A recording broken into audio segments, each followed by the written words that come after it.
Assalamualaikum warahmatullahi wabarakatuh. Perkenalkan, nama saya Tania Amira Faradiba dengan NIM 2019 1050 1065 dari kelas A. Saya berasal dari Prodi Perencanaan Wilayah dan Kota, Fakultas Teknik, Universitas Jember. Hai, bagaimana kabar kalian semua? Semoga selalu sehat dan selalu berada di dalam lindungan Tuhan Yang Maha Esa. Di sini saya akan menjelaskan mengenai pengenalan tools pada software ArcGIS. Tugas ini diberikan pada mata kuliah komputasi perencanaan. Mata kuliah komputasi perencanaan adalah mata kuliah yang diambil pada semester 2 dengan jumlah 2 SKS. Mata kuliah ini mengajarkan mahasiswa perencanaan wilayah dan kota untuk menggunakan software ArcGIS dalam membuat peta. Pada mata kuliah komputasi perencanaan diampu oleh Bapak Rendra Suprobo Aji, ST.MT. Pertama-tama, saya akan menjelaskan mengenai ArcGIS. Apa sih ArcGIS itu? Apakah kalian tahu? ArcGIS merupakan sebuah perangkat lunak atau software yang dikeluarkan oleh perusahaan Environmental System Research Institute atau ESRI.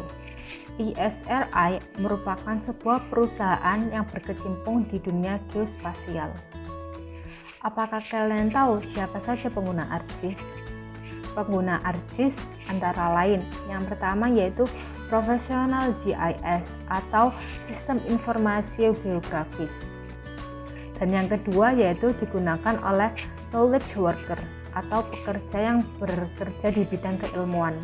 Dan yang ketiga digunakan oleh mahasiswa seperti saya ini, mahasiswa yang membutuhkan software ArcGIS. Selanjutnya, saya akan menjelaskan mengenai macam-macam software ArcGIS. Ada apa saja sih software ArcGIS itu? Software ArcGIS terdiri dari 4 macam perangkat lunak. Yang pertama yaitu ArcMap, yang kedua yaitu ArcCatalog, yang ketiga yaitu ArcGlobe, dan yang keempat yaitu ArcReader. Saya akan menjelaskan ArcMap. Apa sih ArcMap itu? ArcMap merupakan software utama pada ArcGIS karena hampir semua tahapan GIS atau sistem informasi geografis seperti input, analisis, layout ada pada ArcMap. Dan yang kedua, saya akan menjelaskan ArcCatalog. Fungsi dari ArcCatalog adalah untuk pengelolaan data. Pengelolaan data yang dilakukan yaitu data spasial, meliputi input, konversi, dan analisis data. Data spasial yang digunakan yaitu antara lain data raster dan juga data vektor. Apa sih data raster dan data vektor itu? Data raster adalah data yang dihasilkan dari sistem penginderaan jauh. Pada raster, objek geografisnya direpresentasikan sebagai struktur sel grid yang disebut piksel. Resolusi bergantung pada ukuran pikselnya. Resolusi data raster bergantung pada ukuran pikselnya. Dan yang kedua, apakah kalian tahu data vektor itu apa? Data vektor adalah data yang terdiri dari simpul atau titik dan juga jalur atau arah. Dan yang ketiga, saya akan menjelaskan ArcGlobe. Apa sih ArcGlobe itu? ArcGlobe merupakan software yang digunakan untuk visualisasi data 3 dimensi yang mencakup data yang besar. Selanjutnya, saya akan menjelaskan mengenai ArcReader. ArcReader merupakan software yang berfungsi untuk membuat proyek GIS yang dibuat oleh publisher pada ArcMap. Selanjutnya, kita akan membahas mengenai ArcMap. Pada slide nomor 6 dapat dilihat bahwa tampilan utama pada ArcMap seperti ini. Saat kita membuka software ArcMap akan muncul tampilan seperti ini. Next. Selanjutnya kita akan membahas mengenai toolbar. Seperti yang ada pada slide 7, beginilah penampilan dari toolbar. Toolbar merupakan bagian pada ArcMap yang terdiri dari tools yang akan digunakan untuk mengerjakan sebuah peta, mulai dari input data, mengelola data, layout, serta mencetak peta. Pada toolbar ini terdiri dari File, Edit, View, Bookmark, Insert, Selection, Geoprocessing, Customize, Windows, dan juga Help. Nanti saya akan menunjukkan tampilan toolbar pada software ArcGIS-nya secara langsung. Selanjutnya, pada slide ke-8, saya akan menjelaskan toolbar bagian File. Seperti yang kita lihat pada slide nomor 8 telah saya tampilkan bagaimana tampilan toolbar pada bagian File. Di bagian File, saya akan menjelaskan New Project, Save, Add Data, Fetch and Print Setup, dan Export Map. Yang pertama yaitu New. Seperti yang kita ketahui, New digunakan untuk membuat lembar kerja yang baru. Dan yang kedua yaitu Save. Save digunakan untuk menyimpan project yang telah kita kerjakan. Dan yang ketiga, saya akan menjelaskan Add Data. Pada Add Data ini, saya akan menjelaskan dua hal. Yang pertama yaitu Add XY Data, dan yang kedua Add Base Map. Add XY Data digunakan untuk membuka data koordinat yang biasanya ada pada Excel. Dan yang kedua yaitu Add Base Map. Add Base Map terdiri dari produk-produk asli yang disediakan oleh ArcGIS. Selanjutnya kita akan beralih ke toolbar bagian View. Pada toolbar bagian View, saya menjelaskan 3 macam, yaitu Layout View, Data Frame Properties, dan juga Data View. Seperti yang ada pada slide 9, saya telah menampilkan bagaimana tampilan dari toolbar bagian View. Yang pertama, saya akan menjelaskan Layout View. Layout View digunakan untuk melihat lembar kerja yang akan kita gunakan. Selain itu, Layout View juga dapat dilihat pada sebelah kiri di bagian bawah. Nanti saya akan tunjukkan secara langsung Layout View pada software ArcGIS. Dan yang kedua yaitu Data Frame Properties. Data Frame Properties merupakan frame yang digunakan untuk mengganti warna background. Misal, biru melambangkan laut. Dan yang ketiga, saya akan menjelaskan mengenai Data View. Data View dapat digunakan untuk memperinci pada lembar kerja kita. Data View dapat dilihat juga di sebelah kiri bawah lembar kerja, seperti Layout View, dan berada di samping Layout View. Pada next slide, saya akan menjelaskan mengenai toolbar bagian Insert. Seperti yang telah saya tampilkan pada slide 10, beginilah tampilan toolbar bagian Insert.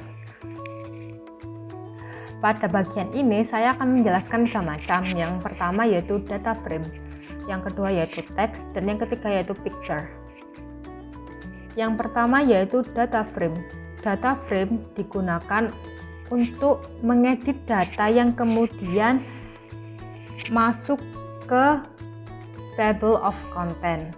Dan yang kedua yaitu Text. Text digunakan untuk menginput legenda. Dan yang ketiga yaitu Picture, digunakan untuk menginput foto. Selain itu, pada toolbar Insert juga terdapat North Arrow yang digunakan untuk melihat arah utara, dan juga ada Scale Bar. Seperti yang dapat kita lihat pada slide ke-11, Beginilah tampilan table of content. Table of content berfungsi untuk menampilkan semua nama data yang kita input. Selain di bagian kiri, table of content juga dapat dilihat di bagian Windows. Jika table of content-nya terclose, kita dapat mencari table of content tersebut di bagian Windows. Nanti saya akan tunjukkan bagaimana mencari table of content melalui Windows di aplikasi software ArcGIS-nya langsung. Dan next slide kita akan membahas mengenai katalog. Seperti pada slide 12, beginilah tampilan katalog. Katalog berfungsi untuk managing file. Katalog terletak di sebelah kanan di sebelah kanan map view. Jika katalog terclose, dapat dilihat di toolbar. Nanti saya akan tunjukkan bagaimana mencari katalog di toolbar di aplikasi di software ArcGIS-nya langsung. Selanjutnya saya akan menjelaskan mengenai search. Seperti pada slide ke-13, beginilah tampilan search. Search terdiri dari maps, data, tools atau toolbox, dan image. Search terdiri dari toolbox. Saya akan menjelaskan apa sih toolbox itu. Toolbox terdiri dari tools yang akan kita gunakan untuk mengerjakan suatu project. Dan yang terakhir yaitu saya akan menjelaskan mengenai map view. Map view seperti yang ada pada slide 13, beginilah tampilan map view. Map view merupakan lembar kerja yang berfungsi untuk menampilkan data-data dan juga peta yang kita input dari table of content yang dapat dilihat langsung dalam proses pengolahan data, baik data raster maupun data vektor. Beginilah tampilan software ArcGIS. Saya akan menunjukkan jika layout view dan data view tidak kita lihat di bagian toolbar. Data view dan juga layout view dapat kita lihat di bagian kiri, di sebelah kiri bagian bawah dari map view atau lembar kerja. Beginilah tampilan jika kita menekan layout view. Di sebelah layout view terdapat juga data view. Beginilah tampilan jika kita menekan data view. Selain itu, saya akan menunjukkan table of content. Table of content umumnya terletak di sebelah kiri. Table of content bisa kita auto hide. Jika kita tidak sengaja meng-close table of content, jangan khawatir, kita dapat melihat table of content di bagian Windows. Dan kita klik table of content, kemudian akan muncul kembali. Untuk memperluas map view kita dapat auto hide table of content. Selanjutnya saya akan menjelaskan mengenai katalog. Katalog umumnya terletak di sebelah kanan dari map view atau lembar kerja seperti ini. Katalog juga sama seperti table of content, dapat kita auto hide. Katalog terletak di sebelah search. Jika kita tidak sengaja meng-close katalog, kita dapat menemuinya di toolbar seperti ini dan muncul kembali. Tinggal kita auto hide agar map view kita terlihat lebar. Dan yang terakhir saya menunjukkan search. Search terletak di sebelah kanan dari map view dan bersebelahan dengan katalog.